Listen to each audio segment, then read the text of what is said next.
mics with. And I really didn't think about that when I got these shirts because I just love how they look and how they've got like sort of 3/4 sleeves. And yeah, I'm just sort of in love with them.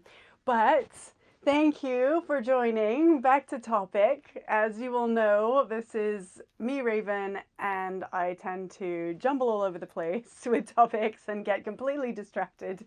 So thank you for joining and for being patient and for possibly expecting and sometimes, let's be honest, in previous broadcasts with Periscope, it can sometimes be this hilarious jumble of just everybody making jokes and then running along with being distracting and enjoying being distracted, and it just becomes this hilarious mess, which is completely off topic. So that is unlikely to happen today because Periscope has shut and we don't have the same number of subscribers or followers yet. And in the future, when we do, hopefully that will be less. We'll be able to stick to topic a little bit more than I used to be able to. So thank you for joining. I'm broadcasting on the platform of HAPS, which will live multicast across many different platforms. So if you're seeing comments on Facebook or somewhere else, then you'll only see the comments on that platform. If you go to haps.tv and sign up for an account there that's free, then you will see all the comments from all the different platforms. So that's how that will work. So, yeah, I've still got to figure out with the comments, like why it doesn't show the most recent comment automatically and I have to scroll. But today's topic, we're talking about money for beginners. And this is because I am launching a social enterprise business aimed to impact and empower communities one person at a time. So I got a beautiful message this morning, and I had been asked very generously through a mentor in the leadership program that I'm currently in for leaders in our city. It's a very curated and quite elite program that pulls together women who, or people who identify as or have been raised as that assignment. Sorry, I'm not quite sure how to say it properly yet because I don't want to be exclusionary.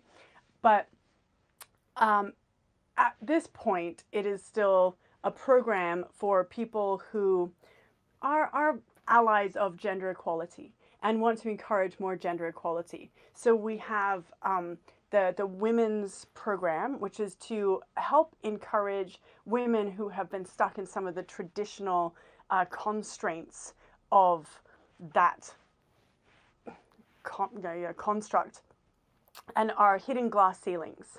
And then we have also a lot of male allies who are also helping to unite with these women leaders and dissolve those glass ceilings so that everyone does better, right? Because it's apparently proven in studies that groups that are with many different mixed types of people will perform on average 20 and up% better than just one or the other.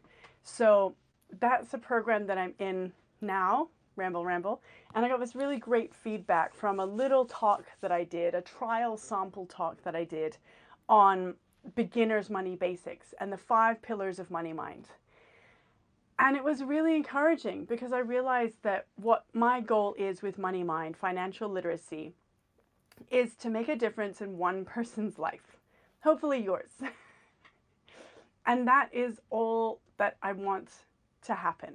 It really is all that I'm aiming for in this mission, in this purpose, to make a difference, no matter how small, in a positive way, in the way that we see or think about money or address our money moving forward, so that we may have a chance to have more freedom than we may have previously had before with different information. So thank you for joining and thank you for watching or watching on replay wherever you may be. I appreciate any comments that you want to leave anywhere on any platform. And if you want to leave comments on the HAPS platform afterwards, please go ahead and do that. That will be really welcome to see whatever feedback you have. So, money for beginners. I wanted to launch MoneyMind because I realized that money for beginners seemed to be an unnecessary, convoluted, and hard to map out area. Hi, James. Hi, Clout9. Thank you so much. I will be talking about money for beginners with my MoneyMind 5 pillars structure for the rest of all time, pretty much. Like that's, I mean, if you're easily bored, then yeah, you'll get really bored here because that's like all I'm going to talk about all the time. Sorry, I'm just going to get a pillow because I forgot to put a pillow and now I'm pillowless and my bum is too bony. I say that, it's super not, but hi Sarah, how are you? Thanks so much, James, James for joining as well. Oh, gentlemen, oh yay! I haven't seen you in ages. Gosh, I actually forgot your name was James. Sorry. Maybe I just didn't know that. So, okay, MoneyMind.GLOBAL is the website that you can go and have a look at, and it's in pre-launch phase right now. So you can sign up to get updates on the course when it comes out, and it will be there. It will be there with the main pillar course of the money mindsets for beginners using our 5 pillar strategy. And that 5 pillar strategy, that 5 pillar strategy is money mindsets, savings, investing, budgets, investing, wills, and legacy. I'm honestly really tired. Like I had a really hard time waking up this morning, and I don't know why. It's really odd. Maybe I'm fighting a bit of a bug, but I feel fine. You know, sometimes in the morning you're like, and you feel like, I don't know, like those sort of comic cartoon, like sort of creatures crawling out of the murk. And that was really my morning. I was like, oh, wow, sort of zombie crawl out of mud. I don't know why they're always coming out of mud. What's up with that? But anyways, so yeah, my brain is good to know. So please forgive that this is going to be that kind of broadcast. Okay, 5 pillars of MoneyMind are money mindsets, savings, budgeting, investing, wills, and legacy. This, I realize, these 5 pillars are the 5 pillars that are the basics of financial stability that I could not find on Google. Like, I went looking for how to just be good at personal finance stuff because I was working quite young and I was making money and I had no idea how to deal with it. And I felt quite overwhelmed by the whole concept because of how much I didn't know and because of how complicated it seemed. It seemed like, oh, if we want to invest, what are the first steps? And someone was like, oh, well, just sort of like start investing. I was like, wow, thanks. That's super helpful. That's, yeah, no, this was supposed to be some terrible comic slap, but it really doesn't equate very well on film because it's just like, whoo, it's like a Formula One car going past. Anyways, yeah. So I didn't do that, but in my mind, I was like, thanks, that's not helpful, but I kept trying different angles of like how to do it. And they were like, oh, you just kind of open an account and do it. I'm like, yeah, but how? How do I do that? So that type of stuff is the type of stuff that like there don't seem to be instructions. Like no one says, okay, well, what you do is you can either go to your bank and say, I want to open an investment account where I can buy stocks or equities or something like that. And then they can open you for your jurisdiction. So when I went to the bank in Hong Kong, I had to open like an investment account, but then I also had to open a separate US investment account for buying US stocks and shares and things like that. So I actually had to open 2 because before when I was like trying to in the beginning, I was like, oh, I want to buy US shares. And they were like, oh, you can't with this account. And I'm like, okay, but I know technically somehow I can. How? Oh my gosh, guys, that took like an hour to try and get them to tell me like, oh, then separately you just need like a US account. I was like, why is this so hard? And I realized it was really hard because a lot of the people, and this had gone up to like the manager, okay? So the people I was talking to had no idea how to do it. And they not only had no idea how to do it, but they had no idea what I was talking about. So Okay, here's the story. We're getting our car MOT'd.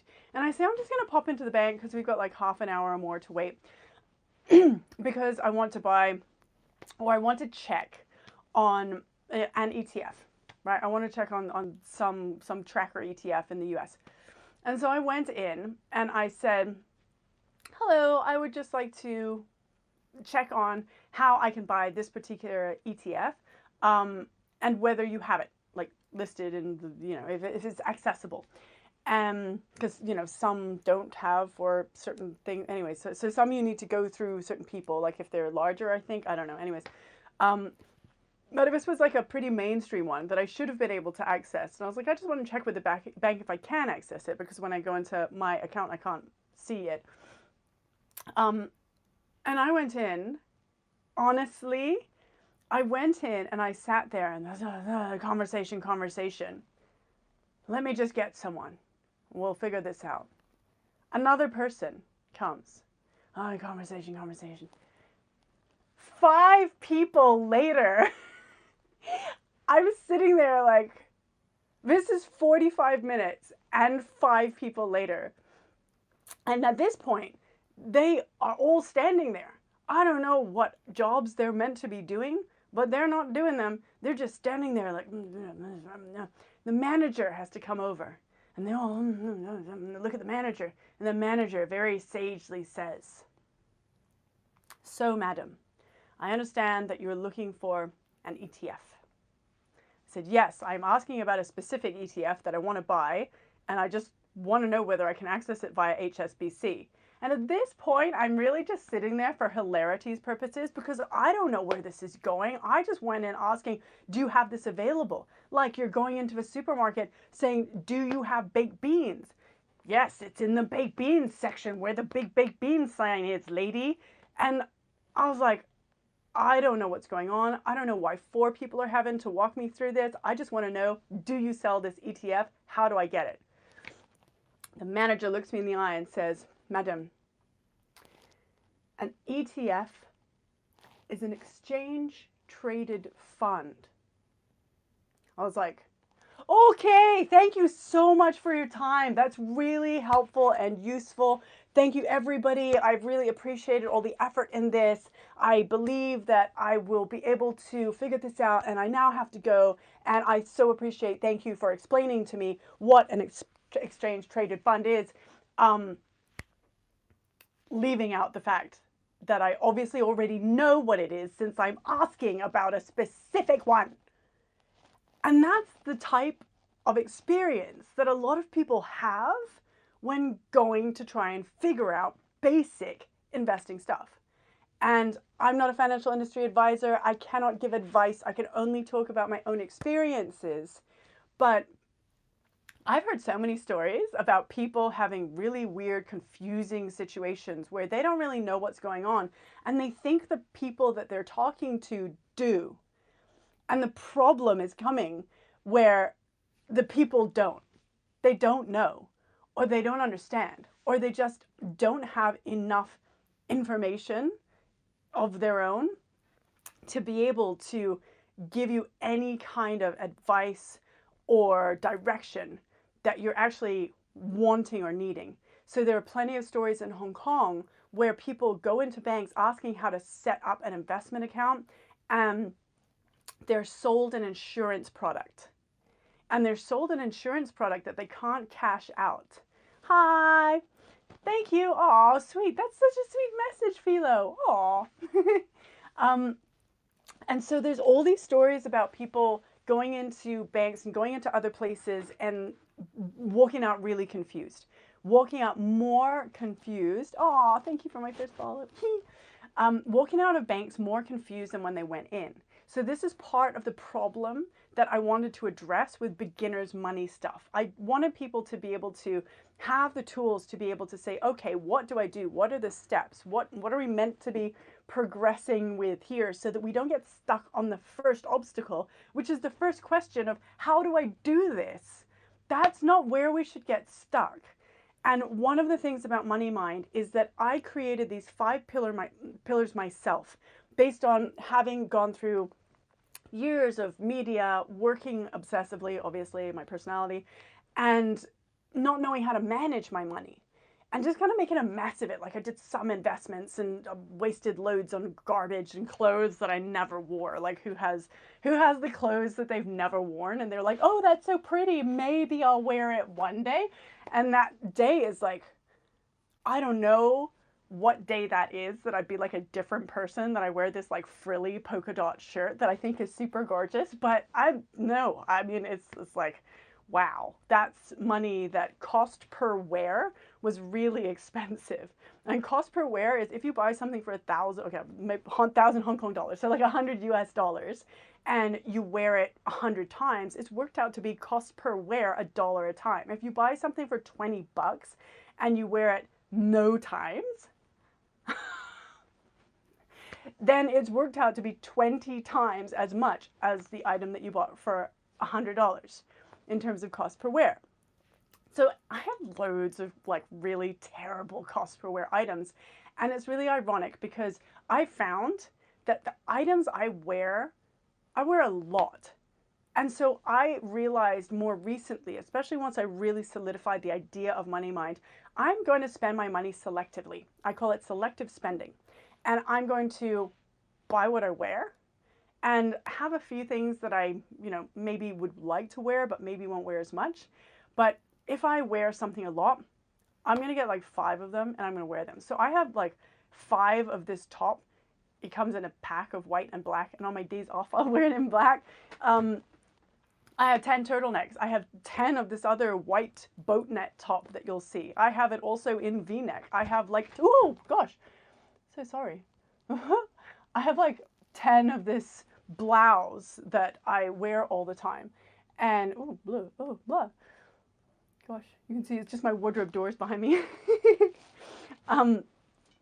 But, it's just one of those things that if we don't wear an item a lot, why are we spending that money on it? So I find that as a spender type, and this is something that I'd like to create a quiz on MoneyMind so that people can have a look at and test their type and figure out like what budget might work for their type.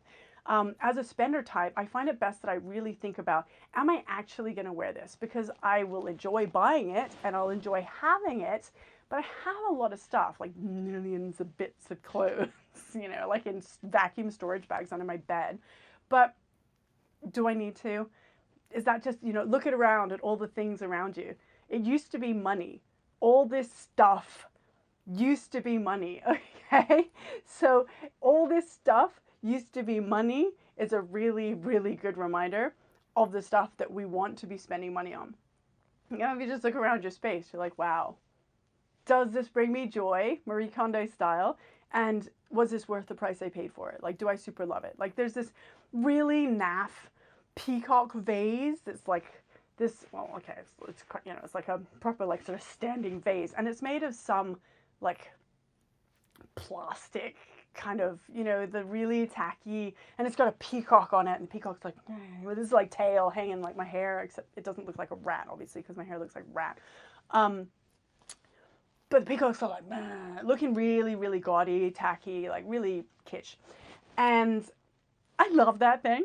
It makes me so happy when I look at it because I got it there and it's just like sitting there, and I put little candles in front of it, and like I really like it. It was a little expensive, but the point is that it's a little expensive and it was really gaudy and just terrible. Thanks, Jason. Hi, Tiffany. I look Japanese. Oh, thank you. Oh my gosh. Half of Japanese mixes are like so beautiful, especially Japanese French. Oh my God. Thank you. Thank you, Tiffany. So I love that vase. And I love it so much that even though it's a little bit expensive, my husband put it on the sofa. Who puts like vases on sofas, okay? And he put it on the sofa, and obviously it was like a vase on a sofa, and he dropped it and his head fell off.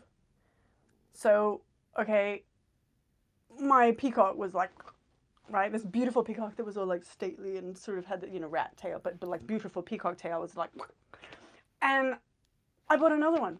I went and I Googled, I found exactly the same tacky, gaudy, horrible little peacock vase. I was like, I want it again. And so I bought it.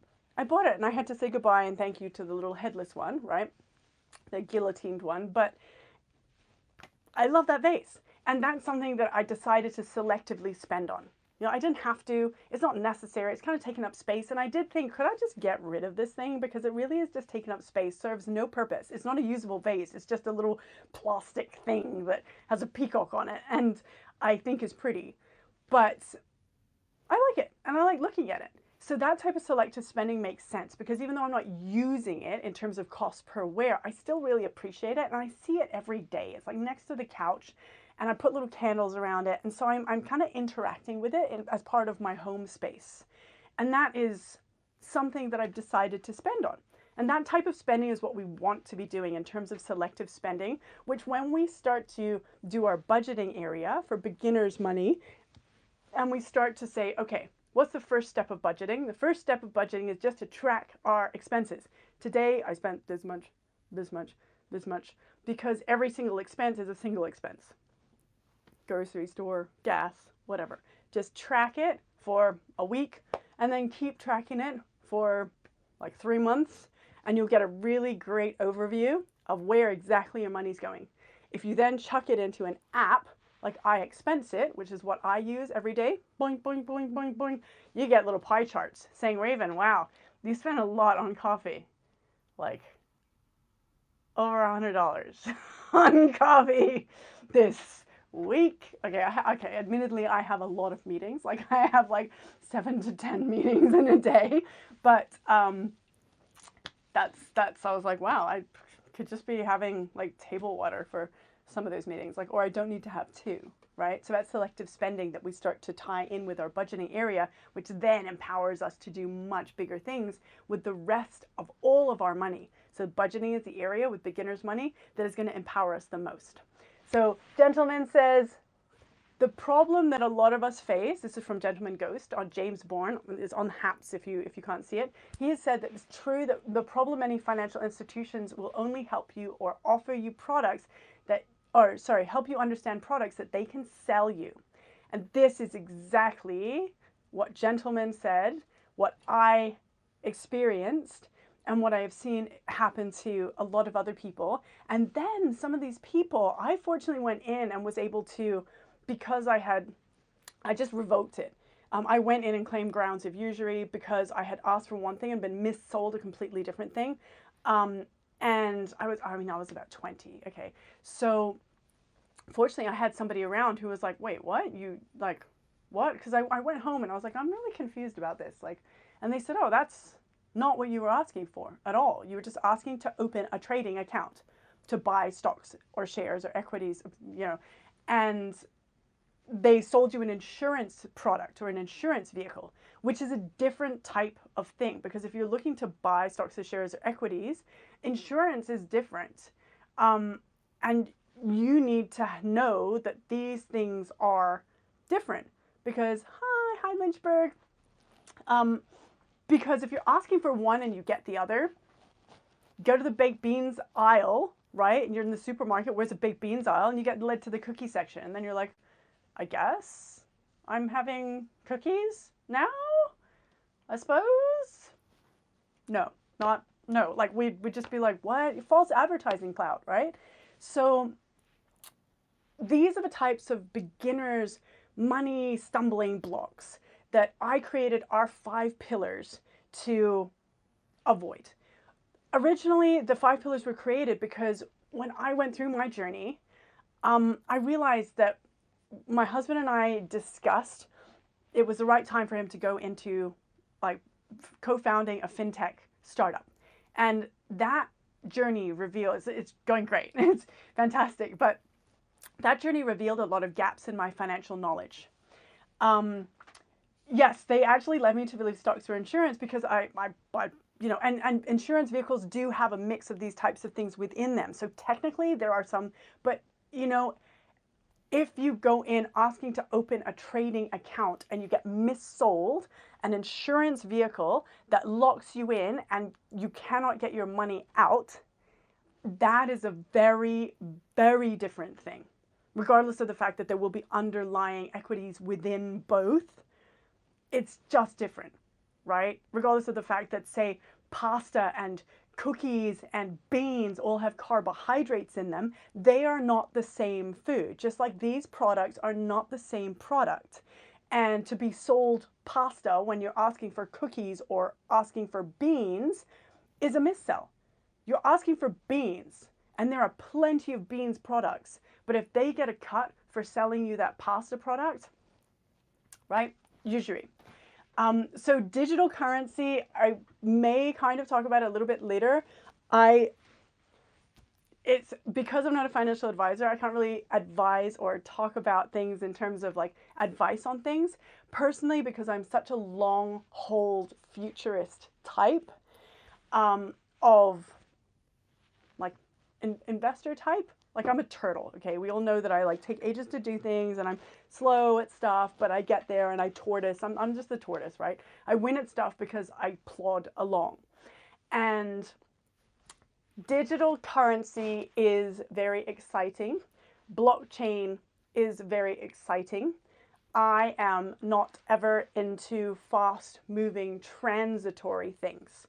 So even my investments are very stodgy. Think tortoise, boring, old, plonk, plonk, plonk. I plonked along for, as long as possible, right? These plonk, plonk, plonk, plonk. I'm a big company. I've been around for like 100 years. This type of blue chip sort of ETF kind of area, plonk, plonk, plonk, plonk. It's boring. It's, exciting, boring, but I am more of that type of boring. Boring is good.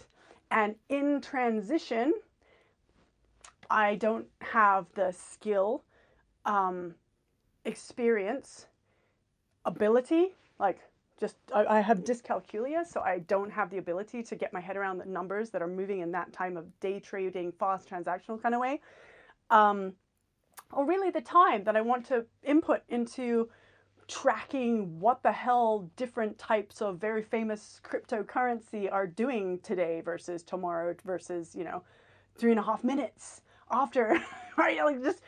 Oh my gosh, I'm so busy with the stuff I want to do. I wanted to create a pillar or a format that was really, really easy and simple to use. So when we went through this journey and my husband went into this fantastic fintech startup, founded it, it's gone amazing. My knowledge gaps came really obviously to the forefront. And I said, okay, I've been just kind of managing and doing stuff haphazardly. And now I can see there's all these gaps in my knowledge. So I said, what do I need? I need for my personality to have some structure. Otherwise, I feel really, really insecure and stressed out. And I created the 5 pillars of Money Mind. So those 5 pillars are money mindsets, savings, budgeting, investing, wills, and legacy. Again, money mindsets, savings, budgeting, investing, wills, and legacy. I applied this to our life just as a sort of checklist of structure because I'm very optimizing, structure oriented. Is this sorted out? What do I need to do to make sure this is in place? Is this sorted out? Is money mindsets pillar sorted out? What do I need to do to improve that? Is the savings sorted out? What do I need to do to improve that based on where we're at right now, which was a lot of money going out into this business? So what do we need to adjust or amend there? Budgeting, what do I need to improve at in the budgeting area right now from where I'm at? Can I track my expenses better? Can I be a little bit more on top of things? So that's where I started this daily budgeting habit that I still have and I'll probably just keep forever because as a spender, it's really good habit for me and the most confidence boosting. Investing, where are we at with that? What do I need to know? What is the status? And then wills and legacy. Is my will all done and sorted out? Is that in place? Is my legacy file in place? Good. Okay, these 5 pillars are in place. They're all sorted out. I feel stable about them. I keep an eye on those 5 pillars because knowing that there's only 5, the wills are in place. We don't really need to think about them a lot. Money mindsets, I can start to micro-educate myself with Instagram or other things by just curating business accounts and other money accounts that I can follow. So it actually just gives me information if I'm scrolling Instagram in between all like the parrots who talk videos that I watch. Okay, it's really just like animal videos and like business and like Warren Buffett quotes and yeah, it's ridiculous. So then we've just got the savings, budgeting, and investing parts. And the investing part is quite slow. The savings part is quite slow. Oops, sorry, middle finger. And the budget part, I just have to put into my app daily and then check in whenever I feel like having a little bit of eyes on the pie chart of where I'm spending. So that 5 pillars, I realized once I applied it, and it suddenly made everything much more clear, made me much more confident, and made me think, okay, I got this. This is fine.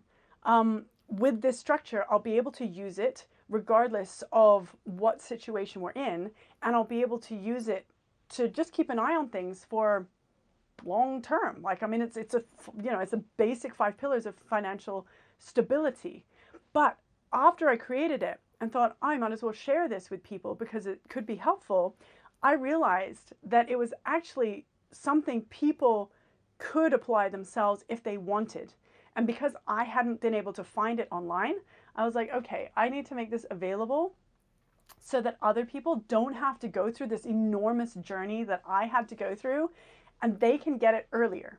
And they can just say, oh, this is so much easier to remember than trying to find all these bits and pieces all over the place. And so this 5 pillars of Money Mind is available at MoneyMind.GLOBAL. The course is going to be a main course. Then there's going to be little free mini teaser courses. And then there's going to be mini courses that you can buy as well. So the mini courses are going to be like $37 US. And the brand itself, MoneyMind, at MoneyMind.GLOBAL, is built as a social enterprise for impact to really empower and educate and talk about this area with these 5 pillars. So the 5 pillars are useful because it turns out that they actually overlap with what's called the OECD Financial Core Literacies for Youth. Okay, that title alone tells you how boring education on this area currently is. Like, I'm like, oh my gosh, like, it's just not fun. It's not fun, it's not interesting, and frankly, it sounds tedious and boring. And you're like, this is coming from someone who like literally like reads medical journals and like psychological research articles for fun, okay? Like, I'm gonna do like a course on Coursera on consumer neuroscience, okay? It's like, dude, I can do boring science, interesting stuff, and just some of this finance stuff is so boring. Like, why? Why is it so boring? So, it's boring, okay? We've established it's boring. Why? And why does it have to be? These core competencies are overlapping with and mostly covered with, in a slightly different format, my 5 pillars. Can you even remember the name of the other thing? Okay, because I've read it like 50 times and I have a hard time like regurgitating what that was versus 5 pillars.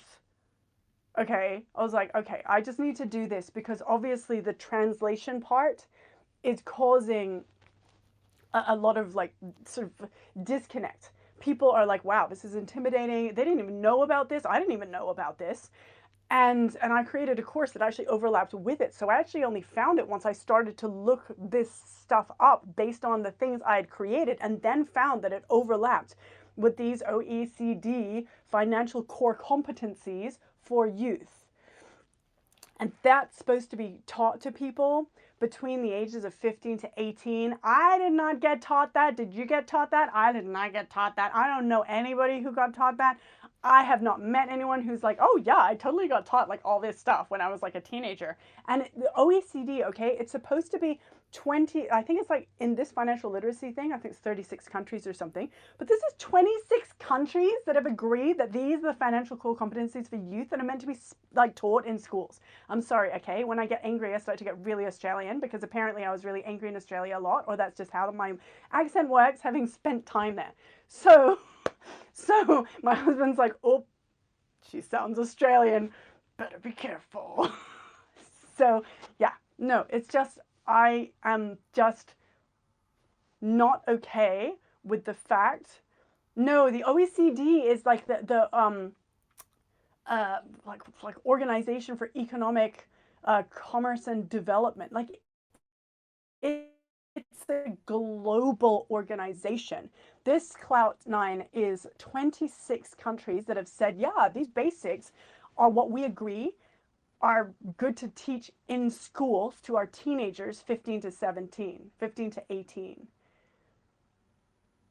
So I don't know who's doing that or why all of us are like, wait, what? Did everyone else get taught this and we didn't? And that's what we end up thinking. We end up thinking everyone else knows stuff that we don't know and then struggling as a result. So I'm going to sign off in a moment and come back and rant again tomorrow. Thanks for bearing with me with my like super rant. Yes, it's right, as Cloud9 says, it's interesting, and that's a very neglected skill. And what I find really, really important is that this area was where I thought, how can I make the biggest difference in people's lives? What would have made the biggest difference in my life if I had known much younger? Many different areas, obviously, but this area would have really impacted my life in a way that would have made my confidence personally much, much higher. And I already have, okay, pretty good confidence. Yeah, I'm a fairly confident person. Yeah, I'm like, yeah, I pretty young. I got big. I had braces for ages. I've got like big gangly teeth. I'm really goofy. I'm kind of like all over the place. I'm silly. I have like a monobrow. Which, thankfully, like years of tweezing, now I don't have as much of a monobrow, but like I've got like this big monobrow and like kind of a mustache actually. So I was like, you know what, forget it. Like I need to have a sense of humor and be like really confident about stuff because otherwise life just isn't going to work out for me, right? I was like, okay. Then I got braces and did my eyebrow thing and then went into media. I was like, what am I doing here? But they were like, you talk a lot, and you're apparently photogenic. And I was like, sure, that's a thing, great, awesome, whatever. Like I was like, what am I doing here? But I was so underconfident in, yeah, like Frida, right? I was a beautiful Frida lady. But I was really underconfident in this area, and it really made me feel like, it just made me feel like I was stupid, to be honest. And that was really ironic, given that I'd been accelerated through school and was definitely not like super stupid, but I also had dyscalculia, which was numbers dyslexia, which also made me feel like really, really stupid because I didn't know why I couldn't understand numbers. And I thought I'll always be bad at math and I'll always be bad at money because I'm bad at math. So if you think you'll be bad at money forever because you're bad at math, Money Mind is all behaviors oriented because I'm also bad at math. And it's all just how can we change our behavior and get the best results so that we can live our best life and be confident in the basics of our financial literacy. So that's what Money Mind is. So just before I sign off, I'll just answer one or two of these little comment questions because I have a volunteering works that I do with teens, underprivileged teens, and I do mentoring for underprivileged teens. So we have a meeting in about 10 minutes or so with what? I'm sorry, wow, now I feel like an idiot again. Thanks. What? Wait, what? No, okay, I'm not going to try and think about it now because it's going to take my brain so long. Wait, you've been on my broadcasts a lot in the past. Is this just like bait? Because I don't know what's going on. I'm so confused. Anyways, you can Instagram me about it later. So, Cloud9 has asked, other things that help me with my dyscalculia. I'm a very obsessive person, and if I'm bad at something and I know that it's an area that I could benefit from being better at, I will tortoise. I don't know why my tortoise like legs are just elbows that are sort of like me. I don't know why I can't just have like tortoise legs like this. I guess because then I have like wing arms. So I guess these are just my little tortoise. Anyways, so this tortoise, I don't need to act tortoise, right? But tortoise, right? So my little, okay, at some point we'll figure out how to do a tortoise thing. I went on to memorize for my dyscalculia stubby tortoise legs. That's what they're supposed to be, even though like I'm like almost 5'8", right? So my arms aren't particularly stubby. Maybe I could just be like, this is a I'll do this later. I'll think about this later. So sorry. So dyscalculia, two things that I did that helped me to slightly improve my underconfidence with dyscalculia. One, I use the Memorize app, and I will use that a lot more. I went into times tables or multiplication tables. You're 6'6". Oh my gosh. Oh my gosh. You have the best tortoise legs. That would be so funny, Clout. You and me being like, people like, what are you supposed to be? Like storks? Be like, no, tortoises appreciate or want to be short. Not want, but efforts to be stubby. So dyscalculia, memorize. I went in, and I haven't done this enough, but I really want to. Memorize, go into multiplication tables, and then it's just a memorization app. So the repetition, you just bam, bam, bam, bam, bam, bam. And that actually helped me a little bit, but I didn't do it enough. So the other area that I started to really work on, and if I did that a lot more, I know that the repetition would really help. Because so here's one of the things that with dyscalculia. So the two things are repetitive, like memorizing. So if you're on a bus or something, you can just like do the Memorize app. It's not exciting, it's boring, but the repetition will just be like, what's 5 5s, 12, 7 4s, whatever, which I couldn't tell you off the top of my head because I haven't done it enough. But the little that I did notice a bit of an improvement, because there's no win or loss or anything. There's no result. That comes. The thing I started to do was bills. I started to really pay attention to try, even if I wasn't the one like doing the bill, even though the bill always comes to me for some reason. Even if someone else has asked for it, they just hand it to me. I'm like, dude, I didn't, what, because I'm loud and bossy, I guess. And so even if I'm not the one that's having to calculate the bill, I'll try in my mind to figure out what my numbers are, and then figure out roughly like what to leave as a tip or whatever. But I'll try and practice, even if it's not right, and even if I have to go and do it on my calculator, I'll try and think, oh, what would that be, and then do the calculator and see if I was in the ballpark. And that has actually helped a lot, also because of the millions of coffee meetings that I mentioned before.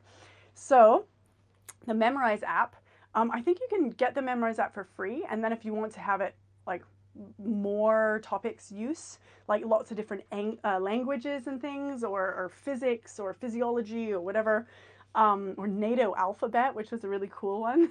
I didn't actually get to practice very much of, but I thought it just looked amazing.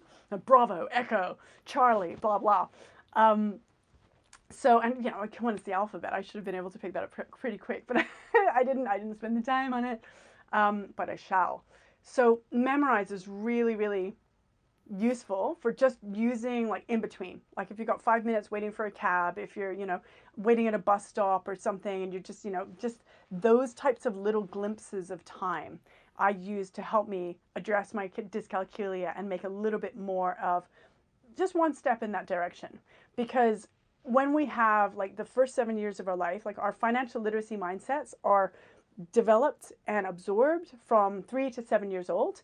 And in that time, we're in theta brainwave, which means that we're in hypnosis sort of state. We're just absorbing everything. And that is our subconscious. And so if we think we're bad at math, if we think we're just never going to be good at this, and we realize that, then that starts to become a belief that's inset there. And the way as adults to undo that is through repetition. Really, that's the only way. You can like access it through other things I do, like kinesiology, which is sort of physical. You can resolve blocks, but generally repetition will be the thing that will help to ease away something and constantly prove to ourselves that belief isn't true anymore. This next belief is true.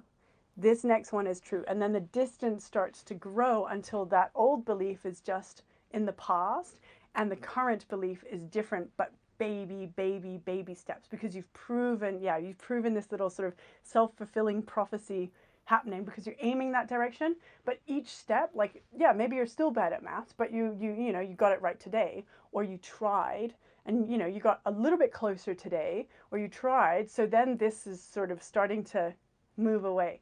And that's what I started to do. I'm still terrible at math, so don't get me wrong, but I keep working at it. And now I'm sometimes finding that I'll be going to do the bill and I'll say, oh yeah, I think mine's something like this. and it will be really close or spot on. And I'm like round numbers, round numbers usually, but progress. And I'll find that sometimes I'm getting it right and sometimes other people are getting it wrong. And sometimes these people are in finance. I'm like, wow, that's really interesting, right? Because I mean, like, just because they're in finance doesn't mean they have to be really great at like basic bill arithmetic, right? But it's really interesting to be able to see that I'm now starting to have some of the results of some of the tiny, tiny, tiny little tortoise efforts. If we ever do this in another broadcast, everyone will be like, what are you doing? Like, what is that? Anyway, so that's my feedback on how I address my dyscalculia a little bit. Hope that was helpful. I'll be back here tomorrow to chat some more. I hope that was a little bit helpful in terms of money for beginners. I really want to talk about these areas a lot more. Thank you everyone for joining and for sitting through one of my my ranty broadcasts, right? So if we want to make progress in any area of life, all we have to do is start, and start with the tiniest next step. I am not exercising right now. I'm a little bit busy building this course, and that's no great reason not to exercise, but it's just, I've just given up for a bit. When I go back to exercise, I won't start exercising at like half an hour. I will start exercising in like 5 minutes. And that's what we need to do with our personal finances. Look at these 5 pillars and say, what is the next step for each pillar or one pillar today? What's the pillar that I thought, oh, actually that pillar, somehow it comes to mind. Budgeting or saving or investing. What's the next step I could take for that pillar? Budgeting. Could I track today's expenses? Could I download the iExpense app or look up what app might work for me, like CoinKeeper or Money or Mint? How could I look at where I'm at with my savings? How could I read a little bit more about investing? Like maybe a blog like thebalance.com, right? Those types of informations are out there, they're available. Could I, investing wise, change my Instagram to follow more accounts that talk about basic beginners money stuff? Could I expose myself to that? Am I interested? Or do I just need to look up what the first beginner steps are to find my style? Am I a very, very boring raven tortoise style investor?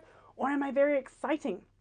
Do I want to trade a lot and potentially lose a lot of money by doing so if I don't have the experience to do so, but I love that and I just want to possibly lose money doing that? If that's what we want to do, then that's what we need to know and take the next step in that direction.